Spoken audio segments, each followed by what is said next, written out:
En este vídeo te voy a contar algunos trucos o algunos pasos sencillos que tienes que seguir y que yo siempre sigo cuando hago una instalación de Home Assistant, ya sea desde cero o comprando un hub como el Home Assistant Green que ya lo trae preinstalado. Son pasos muy básicos, pero merece la pena recorrerlos porque si estás empezando con Home Assistant, es más que probable que no conozcas alguno de ellos. Así que vamos a empezar a recorrer esta lista. Y empecemos por algo que posiblemente sea casi obligatorio en cualquier instalación de Home Assistant, y es el acceso remoto.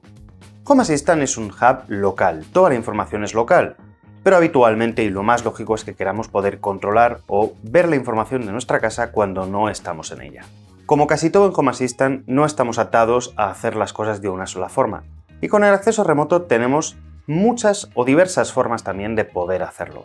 En el canal hemos visto en detalle varias de ellas, lo cual os voy a dejar todo en la descripción. Pero digamos que varían un poco en la dificultad o en las opciones o en el coste que tienen.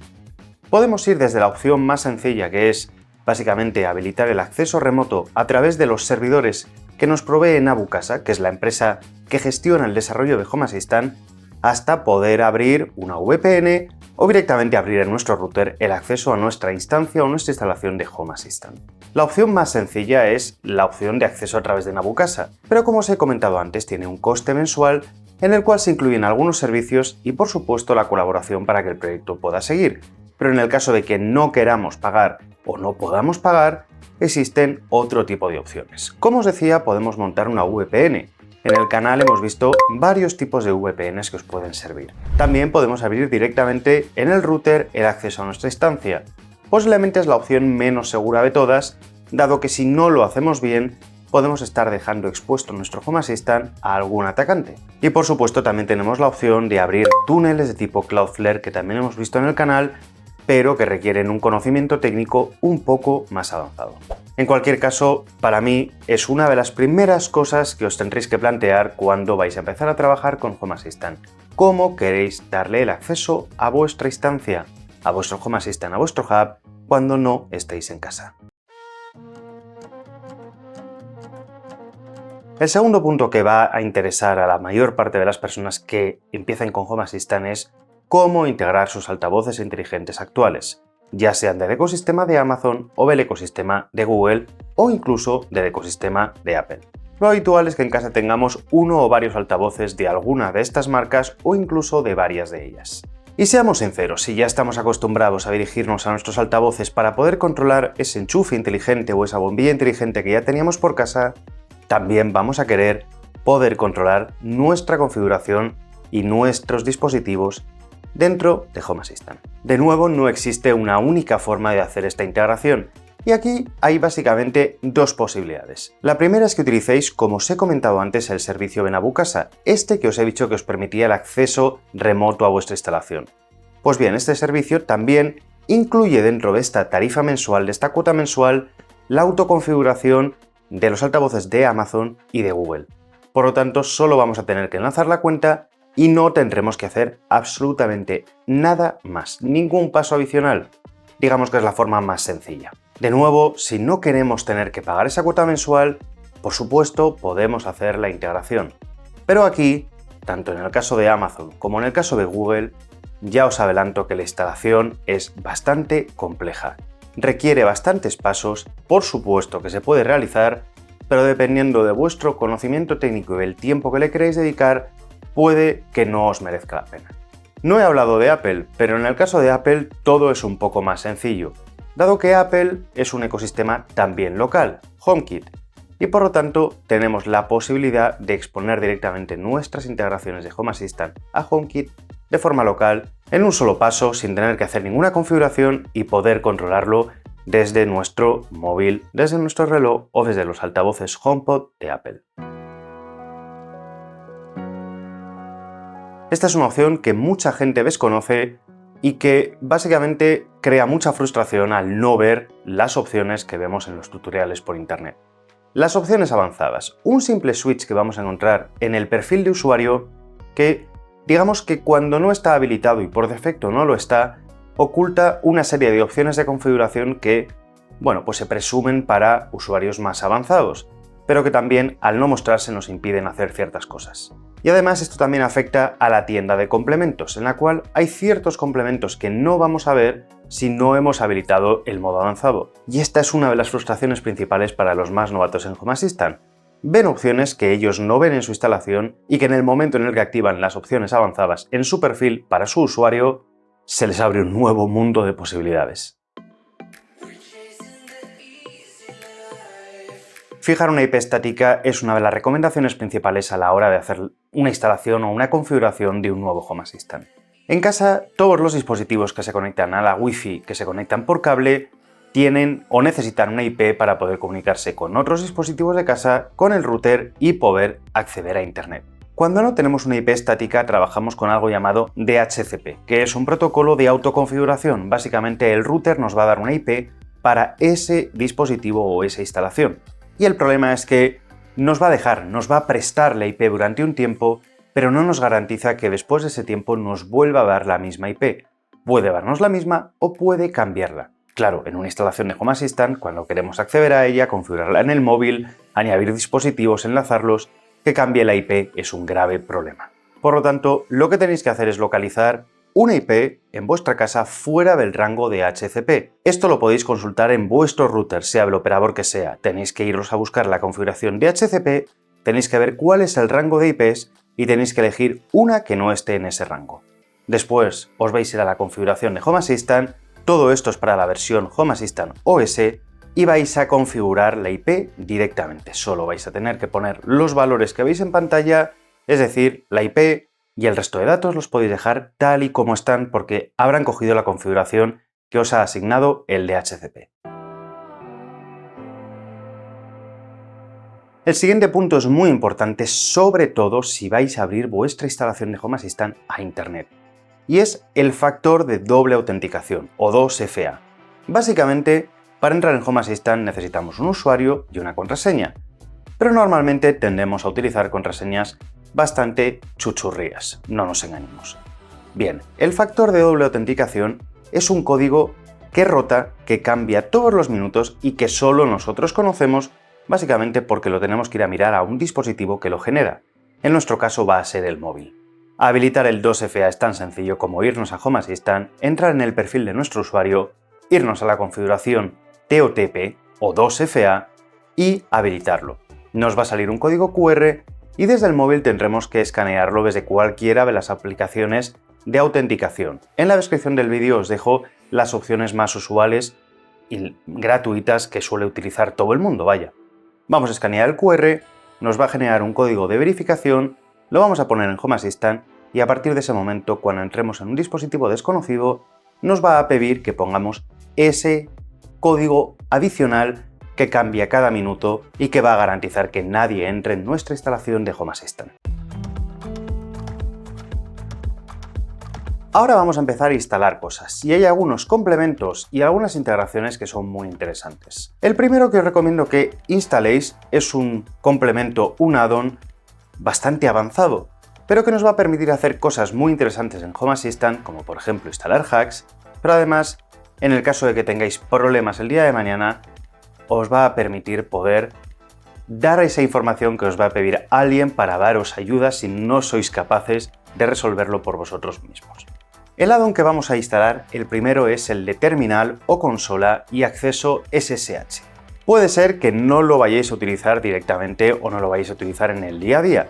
De hecho, cuando no lo necesitéis, podéis desactivar el acceso SSH porque siempre os aportará un plus de seguridad, sobre todo si no lo controláis bien. Pero es muy interesante para instalar complementos como hacks o, como os he dicho antes, por ejemplo, poder ver logs o poder ver o depurar cualquier problema que haya con Home Assistant. Y lo siguiente que vamos a instalar es hacks. Para ello necesitaremos el add-on de consola o terminal. Hacks es una tienda gratuita de integraciones que no son oficiales de Home Assistant. También hicimos un vídeo en el canal, que también os dejo en la descripción, pero básicamente permite instalar cientos y cientos de integraciones que han sido aportadas por desarrolladores que quieren participar con el proyecto. Es la gracia del open source. La instalación es muy sencilla porque solo tenéis que ir siguiendo la documentación de la página de Hacks y básicamente copiando, pegando los comandos que indica en la consola o terminal. Os recomiendo encarecidamente que lo instaléis porque os va a abrir un mundo de posibilidades de muchas más integraciones, que Home Assistant de por sí tiene varios miles, pero muchas más integraciones para cosas que quizás Home Assistant no soporta nativamente. Antes hemos instalado el add-on o complemento de terminal y acceso SSH, pero habréis visto que hay una tienda entera de add-ons.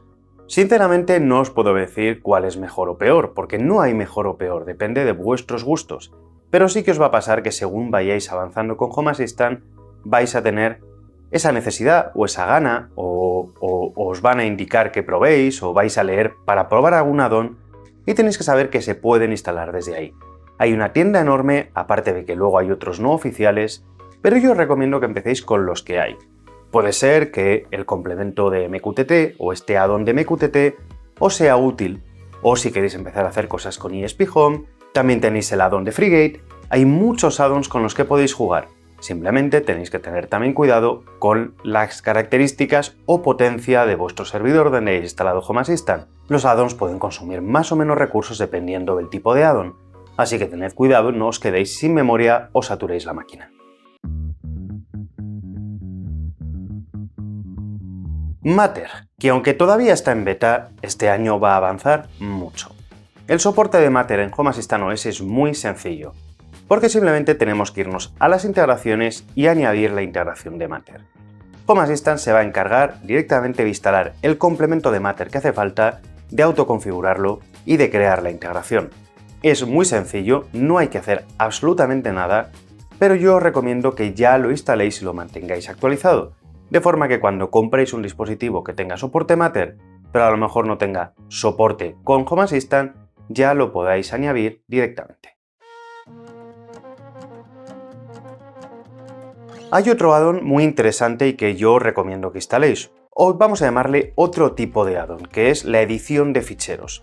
Básicamente, cada día hay menos cosas a tocar en los temidos por los nuevos YAML en Home Assistant, que son sus ficheros de configuración por texto. Cada vez es más fácil hacer las cosas a través de la interfaz, pero es verdad que todavía puede tocaros en algún momento ir y editar o modificar o personalizar algo en los ficheros YAML.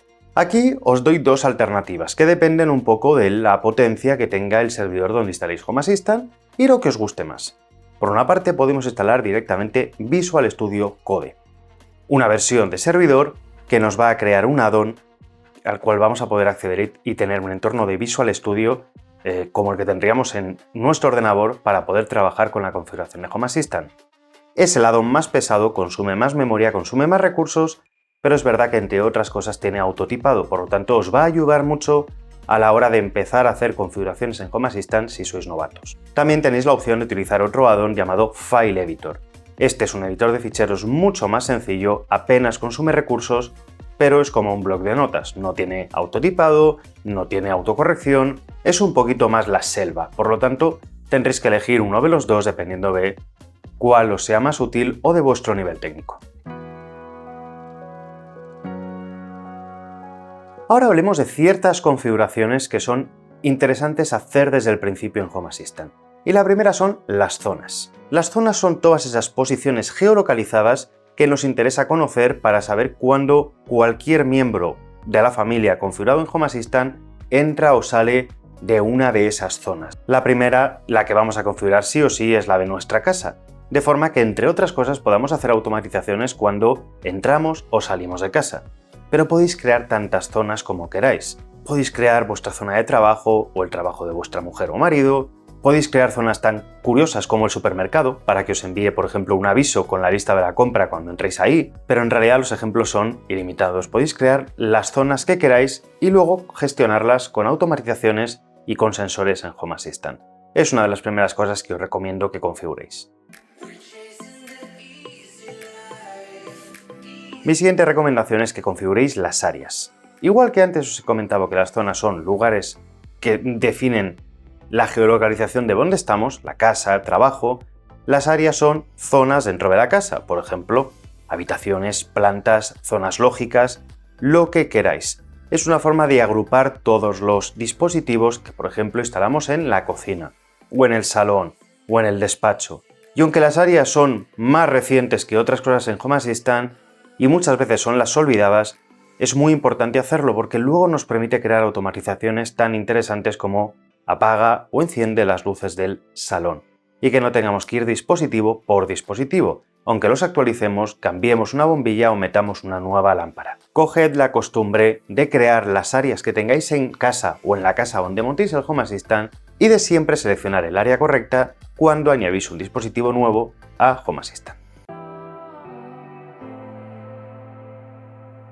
Lo siguiente es hablar de las personas, que no los usuarios. Las personas representan los miembros de la familia que queremos controlar en casa.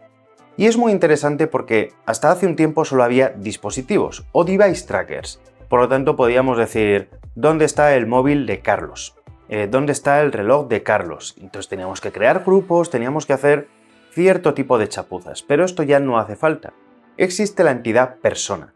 Por lo tanto, puedo crearme yo, puedo crear a mi mujer, puedo crear a mis hijas, puedo crear a mi perro, puedo crear lo que yo quiera. Y luego añadir a esas personas los dispositivos que queramos utilizar para traquear si están en casa o no, de forma que todo sea mucho más automático y por lo tanto la casa, o más bien Home Assistant, sepa si yo estoy o no estoy en casa o dónde estoy. Es otra de esas cosas que os recomiendo que configuréis desde el principio. Pero os he dicho que las personas no son los usuarios. No, los usuarios son aquellos usuarios que tienen acceso a Home Assistant. Ya os he dado algunos trucos en el vídeo, pero lo ideal es que vayáis creando los usuarios de cada persona de la familia que vaya a acceder a Home Assistant. Y eso sí, podemos solo seleccionar a día de hoy si son administradores o no. Pero tened una cosa en cuenta, y es que, aunque no sean administradores, no tenemos una gestión de roles en Home Assistant, así que van a seguir viendo mucha información. Esto es importante y os lo digo así para que, por ejemplo, siempre os aseguréis de activar este 2FA para todos los usuarios de la familia, os aseguréis de que no ponen como contraseña 123456.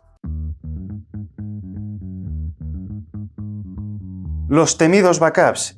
Y digo temidos porque normalmente nos acordamos que no los hacemos cuando falla todo.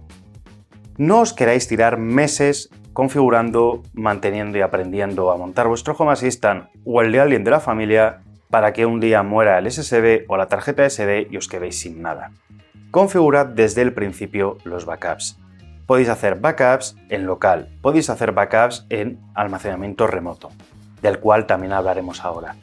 Y además, si los queréis automatizar, podéis crear una automatización muy sencilla para lanzar el backup en el momento en el que queráis, el día de la semana que queráis. Por ejemplo, podéis empezar haciendo 1 a la semana de madrugada o 2 a la semana, según el tipo de cambios que hagáis en Home Assistant y el tipo de instalación que tengáis.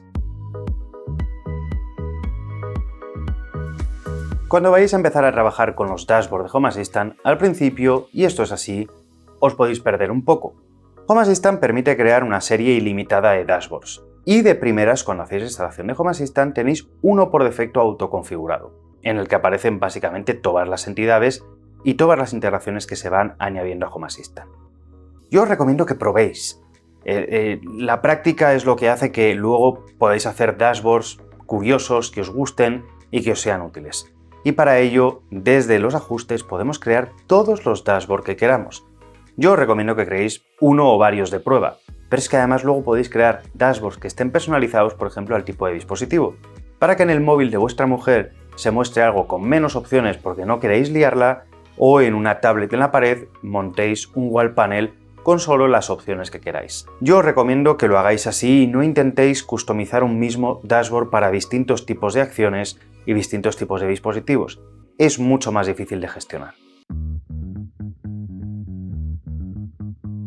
Hablemos del almacenamiento externo, que es una incorporación relativamente reciente en Home Assistant y que nos permite, por ejemplo, si tenemos un NAS, poder almacenar fotos, vídeos o los backups directamente en el NAS. Simplemente tenemos que irnos a la parte de almacenamiento, añadir un nuevo almacenamiento externo y conectarlo al NAS o al servidor que tengamos por Samba o por NFS. Si tenéis un NAS en casa os lo recomiendo porque aparte de que los backups los vais a hacer automáticamente en otro sitio lo cual es lo recomendado. Si queréis montar un add-on como Frigate, vais a poder grabar todas vuestras cámaras en algo que no sea el almacenamiento local de Home Assistant. Los helpers, os vais a enamorar de ellos si no los conocéis. Básicamente es la forma de crear entidades virtuales en Home Assistant de todo tipo. Y cuando digo de todo tipo es que cada mes casi se añade un nuevo tipo de ayudante o helper. Y os van a permitir hacer un montón de cosas. Os recomiendo que si sois nuevos, le dediquéis tiempo a la práctica. Los helpers permiten no tener que estar haciendo nada desde los ficheros de texto YAML. Todo es a través de la interfaz. Y por ejemplo, podemos crear grupos directamente seleccionando las entidades que queremos. Podemos crear sensores auxiliares que hacen sumas de sensores, por ejemplo, de consumo. Pero hay un montón de opciones que os recomiendo que si sois nuevos y no habéis visto, juguéis unas cuantas horas con ellos. Algo en lo que mucha gente se pierde es esa diferencia entre automatizaciones, escenas y scripts. No voy a entrar en un detalle enorme en este vídeo, pero os lo voy a explicar de forma que estoy seguro que lo vais a entender. Una automatización es un conjunto de cosas que ocurren cuando ocurre algo que la lanza. Por ejemplo, hay un momento del día, una hora o un dispositivo cambia de estado, hay un desencadenante que lanza esa ejecución. Un script también ejecuta una serie de lógica que hayamos configurado, pero no se lanza bajo un desencadenante. Un script se guarda y nosotros lo podemos lanzar cuando queramos. Esto es muy útil, por ejemplo, si queremos crear un script o una serie de pasos que sean más o menos complejos, pero que siempre se ejecuten igual, y así, por ejemplo, si tenemos 3 automatizaciones que requieren hacer eso, no tengamos que hacer esos pasos en cada automatización. Creemos un script y lo lancemos desde una automatización. Pero la diferencia fundamental es que una automatización se desencadena por algo que ocurre y un script lo lanzamos nosotros. Y en el caso de las escenas, básicamente una escena es una instantánea de algo que nos interesa. Por ejemplo, una escena puede ser cómo están las luces de un área, el despacho, qué luces están encendidas, qué colores tienen, en qué brillo están, todo eso, o sí qué enchufes están encendidos o apagados, de forma que después podamos lanzar una escena y automáticamente todo se ponga como debía estar. No tengamos que ir configurando cada lámpara o cada interruptor o cada enchufe inteligente con la opción que nos interese. Y por último os voy a dar uno que para mí es el consejo fundamental. Home Assistant es un sistema cada día más sencillo, pero no significa que sea sencillo. Si estáis empezando con Home Assistant, lo que le ocurre a mucha gente es que espera llegar y a los 2 días tener una casa inteligente básicamente de cine, de museo o de revista. Y esto no es así. Y ahí viene la frustración y viene el yo no puedo, yo no soy capaz. Dedicad tiempo a vuestro Home Assistant, haced pruebas, romperlo al principio, apuntar, preguntar, meteros, si os interesa, en el canal de Telegram o en Discord y hacer vuestras preguntas, dudas, todo lo que queráis. Pero mi consejo es que antes de liaros la manta a la cabeza y empezar a montar cosas enormes, vayáis controlando pasito a pasito.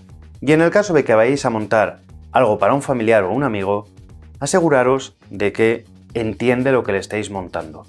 Home Assistant no es como un altavoz inteligente que conectas y lo que te permite hacer, sea mucho o poco, es muy fácil y muy intuitivo. Home Assistant es muy completo, pero tiene una curva de aprendizaje mucho mayor. Y con esto, 20 consejos para cuando empiezas, montas un Home Assistant desde cero, cosas que debes hacer, consejos que te doy y cosas que quizás hayas aprendido hoy. Gracias por llegar hasta el final del vídeo, gracias Patreons, gracias miembros del canal por apoyarme todos los meses. Y como siempre, aquí os dejo un par de vídeos que os van a gustar, seguro. Cuidaros, sed buenos, chao.